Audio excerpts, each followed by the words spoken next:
welcome everyone. We are so excited to have you here today. This is some success stories from Innovation Depot, and these are some success stories, y'all. So give it up for this panel right here. So for those not from Birmingham or familiar with Innovation Depot is the startup tech incubator here in downtown Birmingham. We're only 2 blocks away from here. Our building is 2 downtown city blocks big, massive, 140,000 square foot, and we house about 130 companies. We have office spaces ranging from 200 square feet all the way to 3,000. We have an awesome co-working space. We have a community membership, and our building includes a podcast studio, an event space, a nursing lounge, a gym, all of that under one roof. So all the amenities and resources you need under this one roof. Now, if you've been to the depot, you know we like to have a little bit of fun. So we are going to start off with throwing some t-shirts into the crowd.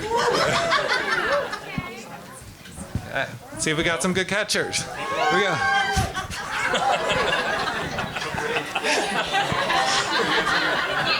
Oh, no. That's it.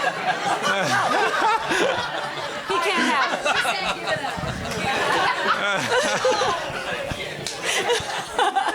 it. Make it right. Okay.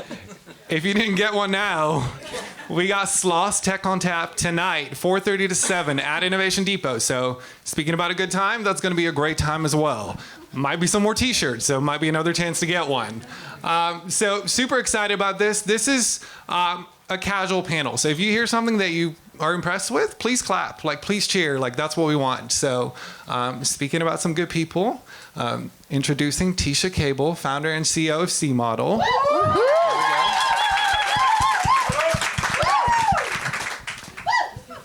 Second in line, Ian Hoppe, founder and CEO of Conduit. There we go. Cori Fain-Forrest, founder and CEO of Moxie.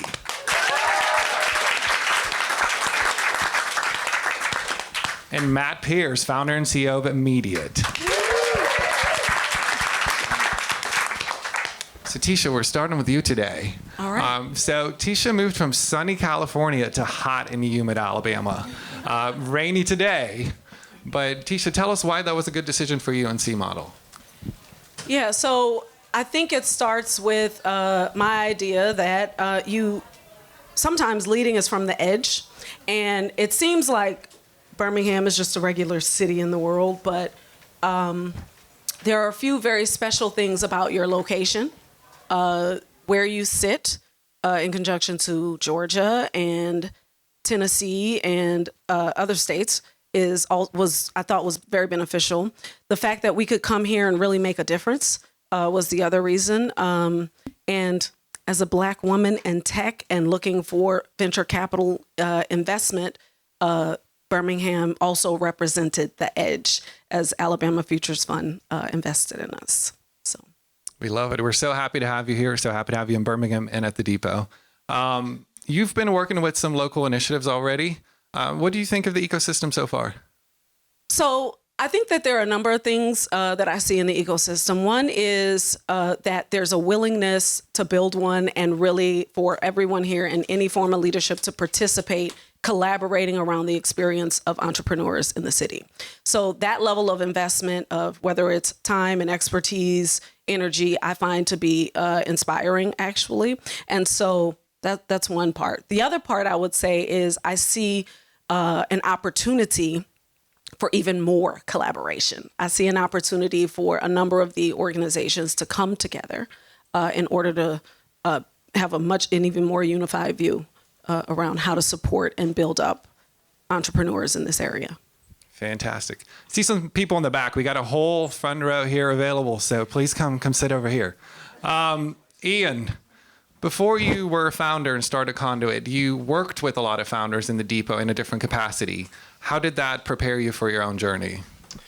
Yeah. So before I started Conduit, I worked as a journalist for about 7 years for a regional news organization here in the Southeast. And when I initially started with them, I was a freelance reporter and covered technology under the business desk.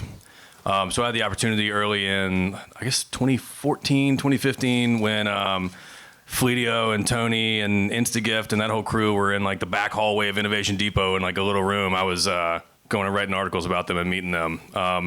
And so when the time came and I knew I wanted to jump out and do something new, I kind of had a bit of a roadmap and some folks to pull me in.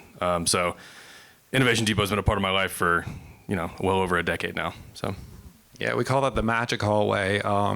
Just good vibes, good juju right there. We're going to create a magic building, obviously, but that is the place I want to be on that hallway. I know, you should. I bet you there's a move me there. space. Yeah, I love it. Cori, you are tackling a massive issue for parents. Can you explain what Moxie is, and then also how you combine brick and mortar with technology? Sure thing. So I'm the founder of Moxie, and we are on a mission to make childcare work better for all of us. We consider ourselves a flexible childcare provider that offers best-in-class care for children and modern amenities for parents. So what does that really look like? Through our booking platform, you can become a member of Moxie and book full-time or on-demand care. You get to book with real-time availability available to you, and then modern and convenient payment methods.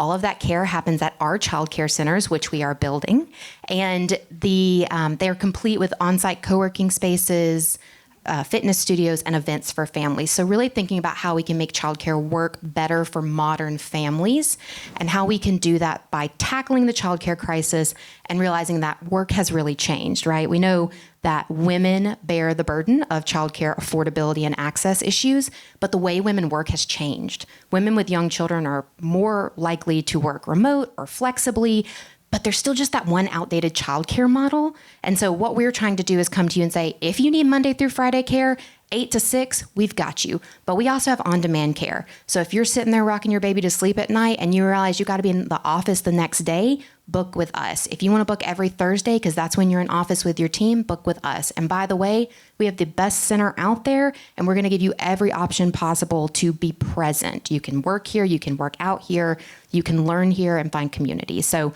we are really trying to build a brick and mortar technology combo to tackle this massive issue for millions of American families. And that's the magic happens right there with both of those pieces together. Yeah. It's pretty awesome. Not a parent yet, but excited to be one now. Follow. Come on, Ritchie, we got a spot for you. Yeah, Matt's got to follow that now. Yes. So actually from these panelists, Teasha, Ian, and Cori are all still in the Innovation Depot. Matt graduated out of the depot, graduated out of the depot in end of 2022. That's right. Yes. Now you have your awesome own building in Homewood. What was that transition like? You had everything available to you, and then now you're taking care of your own building. Yeah, it's now that you put it that way, it's been really interesting, right? Like we won Alabama Launchpad in 2019. Shout out Estes. And with that, I think we got like 3 months of discounted rate or something at the depot, and we fell in love with it in those 3 months, right? And we ended up staying there for 3 years. And one of the things that's been challenging for us is as we continue to grow, we started to move to a couple different offices inside the depot, and we started looking around and said, we really want to find something that allows us to continue to grow, but all together. And I think the thing that we've missed the most is that magic hallway, right? Like where we are in Homewood, we love the location, lots of amenities around us, but we miss out on that time, that opportunity where you're walking on a Crestline Bagel to grab a cup of coffee, and you get to have a hallway conversation with somebody that you look up to. I know for me, we were next door to Shagan, and I would peek out the window to see when he parked to see if I could catch him on the stairs, because you get these magic little moments of conversation. I will actually say, I would think about when I would drive into the office, I would think about on the way in, if I have a chance today to talk to somebody that's another CEO or somebody that's already exited, or maybe there's an investor who pops in for the day. I know, John, I ran into you there sometimes. Like I would think about like, what's something that's going on that's really positive that I'd like to share in a brief 30-second interaction, and what's something that I could ask for help with, right? Whether it's an issue I'm having or a mindset, or just, there's like being a founder can be really lonely. Sometimes you feel like you can't share a whole lot. And so to find somebody that you can just in a 30-second or a minute conversation be able to have those conversations was really good. And so that's been the toughest part to replicate. We love our office, but there's not that same kind of camaraderie of this ecosystem that we're so fortunate to be a part of. So the next 30 seconds you see Matt, take advantage of that same thing. Fire away. Think of those 30 seconds. And it was funny when Matt and I spoke, he even told me on a Saturday he was blowing leaves at his building because, he wants to make sure his building's looking okay. That is something you didn't have to worry about at the depot. Yeah. Back to you, Ian. You went through Techstars. Techstars Alabama Energy Tech, powered by Alabama Power, is in the depot now. Wasn't when you went through it, but how did that prepare you to just become a part of this ecosystem and for your own journey? Sure. Yeah. So the person running that, my cohort in 2020 was none other than Brooke Gillis, who is now the CEO of Innovation Depot. I don't know if she's here or not. She should be here. Surely Brooke is here. She's not. What? Of all the people that should be here. And Nate Schmidt was the managing director, who I had covered with InstaGift back in the day. And he was the one that kind of pulled me in, encouraged me to apply. Techstars was massive for me. It was the only reason I was able to quit my job and start working on this thing.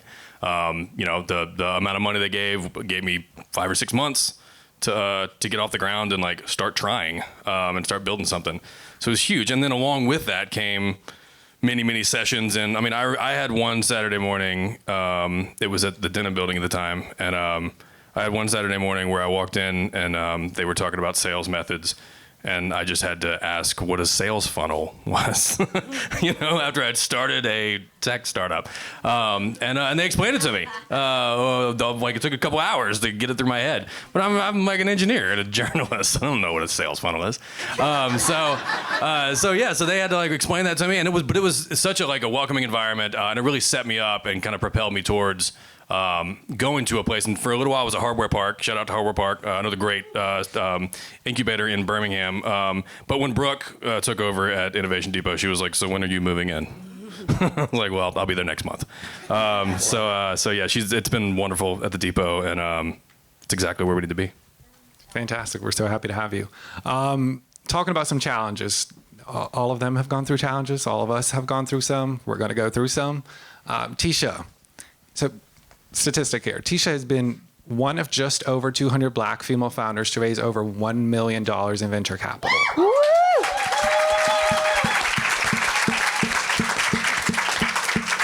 That was a challenge. Yes, it was. Yeah. Yes, it was. Tell us about it and how did you overcome that?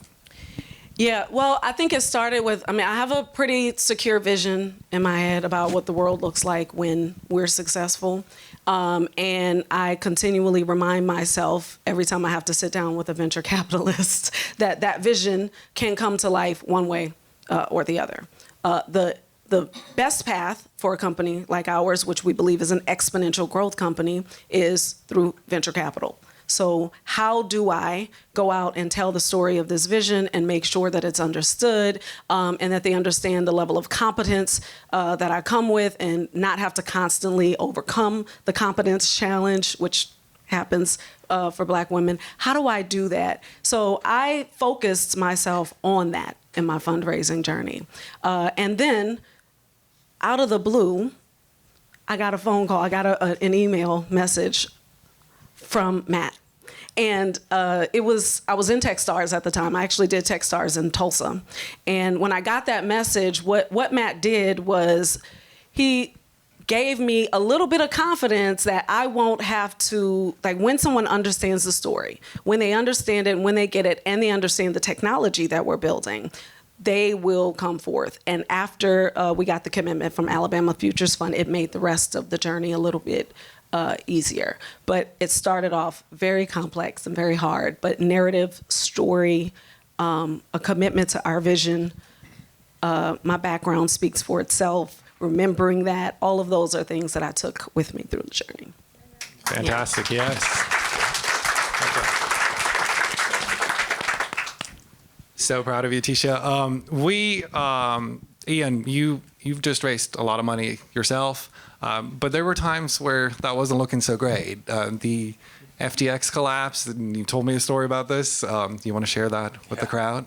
So 2022 was a rough year for Conduit. A couple of you guys in the room remember that. You're along for that ride. A couple of investors here.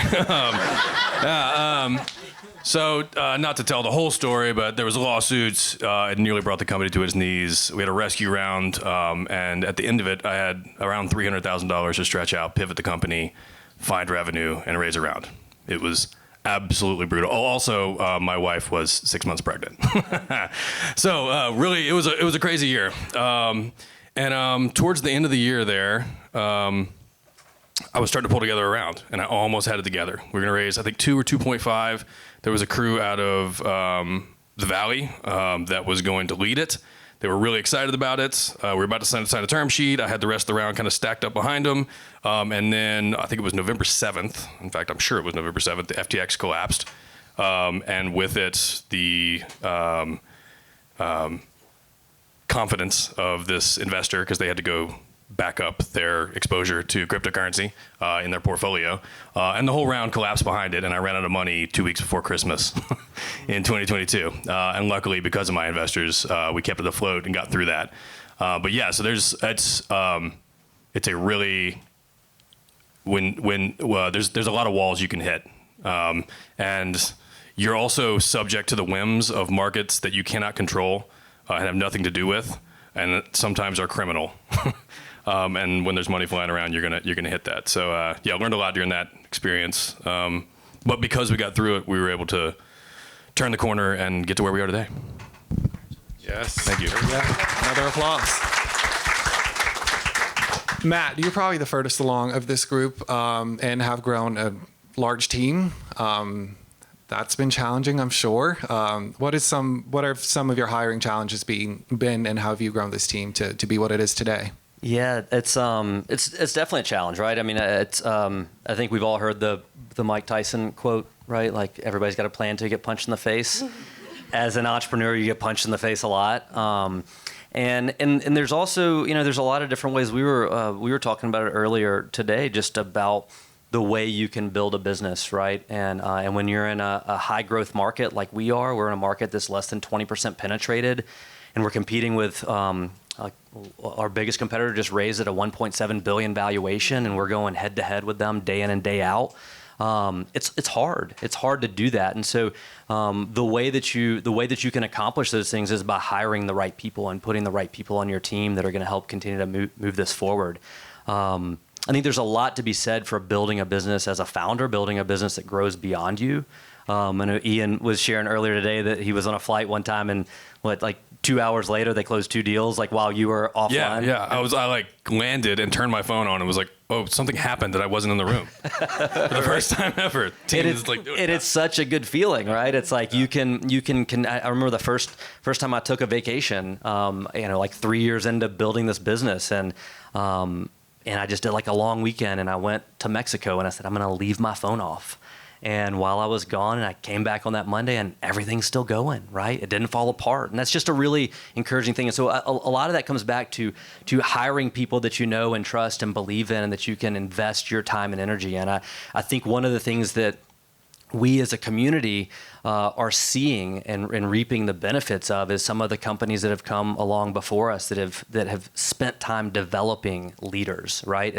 I saw him earlier today. It's Dave Gray at Daxco. You look at all the people, the entrepreneurs, the talent that's come out of that organization that led into Fleetio and Shipped and you name it, right? You see the things that Bill Smith has done. And the people that have come out of some of those organizations, right?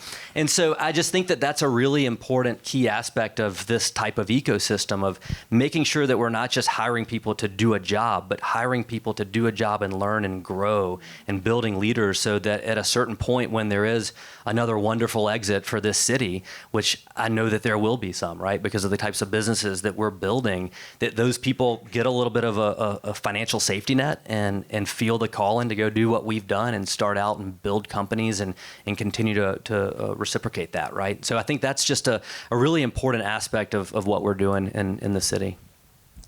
Cori. Oh, yes. Okay. Cori, where Matt has a big team behind him, you are a solo female founder, recent mother. I am. Going through it all yourself at this point. I know you're fundraising at the moment. How's that going? It's going well. It is difficult, as Teasha mentioned. I'll tell a little story about this, but let me start with this. Raise your hand in the room if you have kids. Awesome. Okay. Keep your hand up or raise your hand again if you have young kids. So kids like 5 and under. Fantastic. If your hand is not up, let me just make sure you're up to date here. The average childcare wait list is 236 families long, and the average wait time is 2 to 3 years. So when I was working at Landing for Bill Smith, I became pregnant with my son, and I was thrilled to be growing my family, really excited about this part of my life. I started calling around trying to find childcare, and every single center I called told me to not even bother, that it was going to be 2 to 3 years, there were hundreds of families ahead of me on the list, and that there would not be a spot for me. I was 3 months pregnant. My son turned 1 in January, and we still don't have a childcare spot. And so this is a huge problem that is happening across America for millions of families. And when setting out to solve this, I knew that this was a problem, and I announced it casually on my LinkedIn. I was like, this is what I'm working on, and the signups blew up. And 98% of our signups are moms. They're women. And so it was like 100 moms, 200 moms, 300 moms. I mean, it was just growing.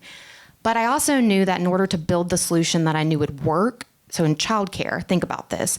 A lot of investors want to invest in technology only or SaaS. Those were the people I had connections to or that I knew. But in order to solve this particular problem, you have to have a brick and mortar component. I mean, technology alone cannot watch your children. There are plenty of plays in the babysitting app space or, nanny spaces, and there's reasons for that. And this is a big problem, so lots of solutions can exist here. But the space where no one is really going after solutions is this brick and mortar center-based care that is combined with technology to make it really, really efficient, modern, flexible, accessible. So this is what I start going after.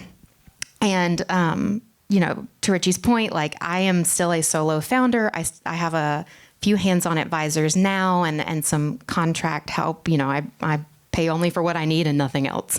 But I knew I needed to raise some capital, and so I started talking to folks. And if I'm being really honest, I went to the investors I knew, and they were all men, and it just wasn't hitting. I mean, they had either raised their kids in a different time or it always had different levels of support or help or access to resources, and so the opportunity just wasn't clicking. And I took a step back and I was like, it can't be that I don't have anything here. I have hundreds of people on this wait list. I've done nothing other than announce this on my LinkedIn page, and word of mouth is just spreading across Birmingham. So I decided, I was like, okay, I'm gonna take one more stab at this because I gotta have money to build this. I'm gonna go straight to the people who this problem impacts the most. I'm just gonna email 10 women who I think might be interested in investing and see what they think. And I'm gonna brand it. I'm gonna call it Moxie's Founding Mothers. You invest in us and we'll give you equity in the company, but we'll also put your name on the building and we'll give you a lifetime membership and you will be in our corner. And something just amazing happened. I mean, meetings started to hit my calendar. These women started investing. They started introducing me to other women they knew. And it was just this really beautiful thing where my first moment was like, oh, I don't have anything. These investors don't think I have anything, so I must not have it. But I took a step back and I was like, I just, in my gut, I know that's not true. And I've got some data to back that up. So I'm gonna try one more time. And it hit, and I found my people. And so we are currently fundraising. We've had some good success, and I guess I think you're going to ask this anyway, but so in the first 90 days, we raised about $500,000, which was phenomenal. Thank you. And 90% of our investors are women. This is unheard of. I mean, most cap tables don't even have a single woman. So, we're still fundraising and it's still hard, but I think as a female founder who was solving an issue that was, a woman's issue, that women really felt the pain deeply, I just went to women and I was like, you're experiencing this, I'm experiencing this, and I think we got a shot here to try and solve this. But we're going to do it the hard way, honestly. Like, we're not taking shortcuts here. We're going to do the thing we know is the opportunity. And that hit, and we found our people. And so, we're still doing that, and I am still a team of one. But there's a lot of, I don't feel that way. There's a lot of community and support, and just to bring it home, being at Innovation Depot is one of those levels of support that has really made a difference for us. And I just couldn't be more grateful to all the flexibility that they've had. And I'll tell one more tiny thing. I had a call with an investor, and the battery on my door lock at Innovation Depot died. And I slacked Ritchie, and I was like, I've got 3 minutes until I'm supposed to be on the call with the investor. And he runs over to my office and pretty much breaks in through the door. And I sit down and I start taking that meeting, and he's just all working on the battery on my door. So that's the level of service you get when they take you in. They're like, you're one of ours. I was like, woo. They will break the depot if it means if you need it. It's so easy to do for people that are doing all these inspiring things. So super easy. And that's why we love our job. Our team who's here can probably attest to that. Moving on, the support of the depot, like obviously our team is there, but you have each other, right? That's a big deal. So Ian, like you've had help from people before that were further along than you, but now you're helping some startups in the building that you are ahead of. Yeah. So I mean,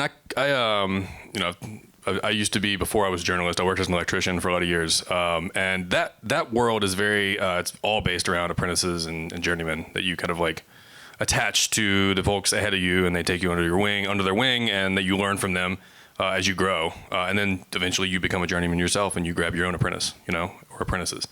And I see and I seek that out, and I have seeked that out as I've been on my founder journey, as it were, and been looking for, and always have looked for, folks that are a click or two ahead of me to help me look around some of the corners, because I have not done this before, and it is a lonely gig, as Matt said a few minutes ago. So I think it's always really important to find people ahead of you to help with that trajectory. And I've been fortunate enough now that I've come around some corners myself to have folks reach out to me, and I'm able to help them fundraise, help them meet people, make decisions, or just be like a shoulder to cry on, which is sometimes all you need. So yeah, and then so many of those have been in the depot. They're all across the country, honestly. But and sometimes they're like right on your level. I don't know if Smart Wiz is here. But they're like next to me in the depot, and we've been riffing constantly over the last few months, just because I just raised around and they're raising around of the similar size, and we can make connections and help each other out, and that's really what it's all about. I think that there is this snowball thing that Matt was referring to that Birmingham's been going through, over the last 10, 15 years, and it's still growing, and we're all products of the folks ahead of us, and we are the engine and the fuel that will be the folks behind us. So we got to keep that ball rolling, and that means a lot to me. And I mean, the depot is the very center of that snowball. So, love it. Okay, we got 1 minute. Success stories. What is your next upcoming success? In one sentence, Teasha. C Model will end up being the tree in the backyard of every single company in Birmingham. So that's our next success. Wow, the next big success. A couple of these folks over here are working on a major update of our huge and important single line diagram representation in our application that's going to absolutely fundamentally change the electrical industry. So that's coming in the next few months. Moxie is... Close that round, right? Yes, that would be fantastic. That's going to happen for sure. But beyond that, Moxie is opening our flagship childcare center in the next couple of months with full-time and on-demand care, co-working, fitness studio, and events for modern families. So come find us if you need childcare. For immediate, we just started negotiating contracts with what will be the biggest client we've ever signed by about threefold. So we should be able to get that done in the next 60 days or so. So that's what we're gonna do. Okay, time flies when you're having fun. More fun later at Tech on Tap. Have a ton of fun today, tomorrow. If you have any questions for us, come see us after. Thank you so much for being here today.